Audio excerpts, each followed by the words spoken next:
ఈ రోజు విద్యా ప్రవేశ్ 90 డేస్ ప్రోగ్రామ్ లో భాగంగా కాగ్నిటివ్ డెవలప్మెంట్ యాక్టివిటీ కింద మనం ఇప్పుడు మీ ఎదురుగా కొన్ని ఫ్లాష్ కార్డ్స్ ఉన్నాయి. ఆ ఫ్లాష్ కార్డ్స్ మిక్స్డ్ గా ఉన్నాయి. ఏంటి? ఫ్రూట్స్ వెజిటేబుల్స్ మిక్స్డ్ గా ఉన్నాయి. మీరు ఏం చేయాలంటే నేను స్టార్ట్ అన్నప్పుడు ఫస్ట్ లో వీళ్ళిద్దరు 2 ఫ్లాష్ కార్డ్స్ తీసుకుని వాళ్ళకి వచ్చింది ఫ్రూట్ వెజిటేబుల్ కనుక్కుని ఫ్రూట్స్ అయితే ఆ రౌండ్ లో, వెజిటేబుల్ అయితే ఈ సర్కిల్ లో పెట్టాలి. ఓకేనా? ఎవరు ఫస్ట్ పెడతారో వాళ్ళు ఆ లైన్ లో వెళ్తారు. వీళ్ళిద్దరులో ఉన్నారు. ఎవరు ఫస్ట్ వెళ్ళి వాళ్ళ బాక్స్ లో పెట్టేస్తారో వాళ్ళు వెళ్తారు. ఓకేనా? Are you ready?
చూడాలి ఒకసారి చూస్తే ఇవేంటి?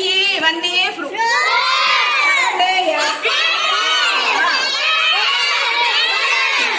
బనానా, ఇంకా కస్టర్డ్ యాపిల్. నెక్స్ట్ వెజిటేబుల్స్ చూడండి.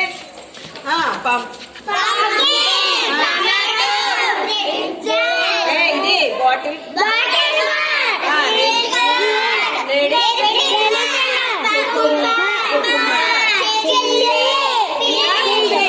Okay very good. మీకు వెజిటేబుల్స్ ఫ్రూట్స్ తేడా తెలిసిందా?